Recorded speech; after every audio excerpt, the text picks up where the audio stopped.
नमस्कार दोस्तों। अब तक बिहार की राजनीति में सिर्फ दो ही खेमे सुनाई देते थे, एक तरफ एनडीए और दूसरी तरफ इंडिया गठबंधन। लेकिन अब बड़ा सवाल उठ रहा है, क्या खेल अब दो ध्रुवों का नहीं बल्कि तीन ध्रुवों का होने जा रहा है? क्या बिहार की सत्ता की कुर्सी तक पहुंचने के लिए अब नीतीश कुमार या तेजस्वी यादव का नाम नहीं बल्कि असदुद्दीन ओवैसी का भी नाम लिया जाएगा? क्या वाकई एआईएमआईएम 2025 में तीसरी सबसे बड़ी पार्टी बनकर उभरेगी? आज हम यही समझाने की कोशिश करेंगे और यकीन मानिए आज का ये विश्लेषण आपके सोचने का नजरिया बदल देगा। सबसे पहले बिहार की राजनीति का पूरा खेल समझिए। बिहार में अब तक राजनीति दो खेमों में सिमटी रही है, एनडीए यानी बीजेपी, इंडिया गठबंधन यानी आरजेडी और कांग्रेस। लेकिन 2020 के चुनाव में एआईएमआईएम ने जब सीमांचल की जमीन पर दस्तक दी तब पहली बार ये चर्चा शुरू हुई कि तीसरा मोर्चा भी बन सकता है। 5 सीटें एआईएमआईएम को मिली और बाकी सब पार्टियां चौंक गई। तो क्या वो सिर्फ संयोग था या किसी बड़े बदलाव की आहट? 2025 का नया समीकरण। 2025 आते आते हालात और बदलते हैं। एनडीए अपने अंदरूनी विवादों से जूझ रहा है,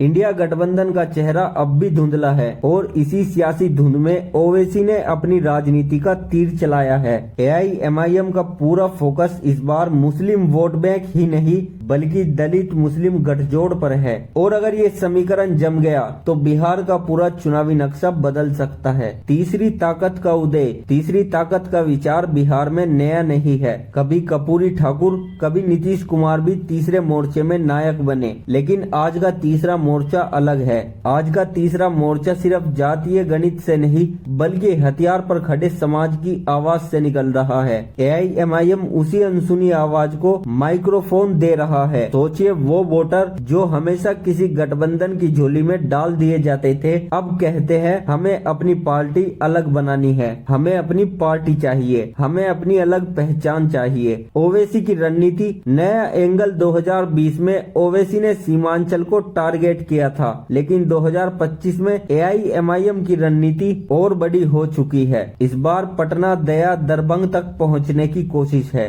मुस्लिम वोट एआईएमआईएम को दिख रहा है, लेकिन दलित और पिछड़े तबके से भी संवाद शुरू किया गया है। हमारी लड़ाई सिर्फ मुसलमानों के लिए नहीं, गरीब और हसियाए के लोगों के लिए है। एआईएमआईएम बार बार यही संदेश दे रही है। क्या ये रणनीति एआईएमआईएम को सीमांचल से निकालकर पूरे बिहार में तीसरी बड़ी पार्टी का दर्जा दिला सकती है? एनडीए और इंडिया गठबंधन की चिंता कि एआईएमआईएम की एंट्री से मुस्लिम वोट और बिखरेंगे, जिससे आरजेडी को नुकसान होगा और एनडीए को फायदा मिलेगा। लेकिन ये बहुत ही बड़ा झूठ है। ये वो काले सच की पट्टी है जो अक्सर मुसलमानों की आंखों पर बांध दी जाती है। इंडिया गठबंधन को डर है कि उसका पारंपरिक वोट एआईएमआईएम की तरफ खिसक रहा है। दोनों खेमे एआईएमआईएम को वोट कटर कहकर मुसलमानों को गुमराह करते हैं, लेकिन जनता का कहना है अगर हमारी आवाज अलग है तो इसे वोट कटर मत कहो, इसे हमारी पहचान कहो। क्या ओवैसी वाकई तीसरी बड़ी पार्टी बनेंगे?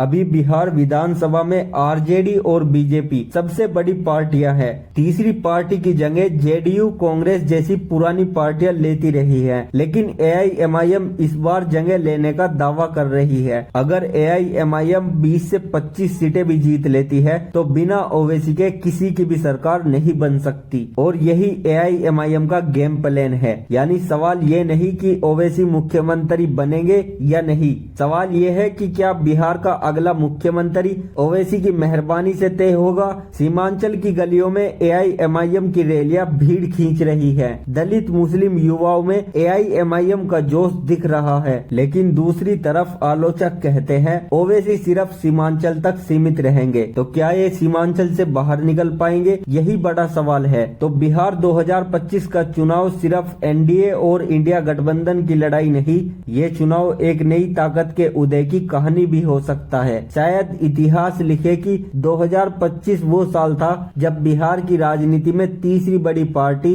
तीसरी आवाज और तीसरा मोर्चा पैदा हुआ, और उस कहानी का नाम है असदुद्दीन ओवैसी एआईएमआईएम। अब ये बिहार की जनता पर है कि क्या वो इस तीसरी ताकत को मुकम्मल पहचान देती है या फिर इसे फिर से वोट कटर कहकर खारिज कर देती है। लेकिन ये बात तय है, बिहार 2025 का चुनाव सिर्फ 2 खेमों की लड़ाई नहीं रही, ये होगा 3 ताकतों का महासंग्राम। दोस्तों, आपको क्या लगता है, क्या इस बार ओवैसी बिहार में अपना प्रचंड लहरा पाएंगे? क्या वो सच में बिहार में तीसरी बड़ी पार्टी बन पाएंगे? आपको क्या लगता है, आप हमें कमेंट करके जरूर बताएं। और अगर वीडियो अच्छी लगी तो वीडियो को लाइक कीजिए, शेयर कीजिए और चैनल को सब्सक्राइब करके समर्थन दीजिए। जुड़े रहिए ऐसी और खबरों के लिए हमारे साथ। अभी के लिए इतना ही, मिलते हैं अगली वीडियो में एक नई रिपोर्ट के साथ। जय हिंद, जय भारत, जय संविधान।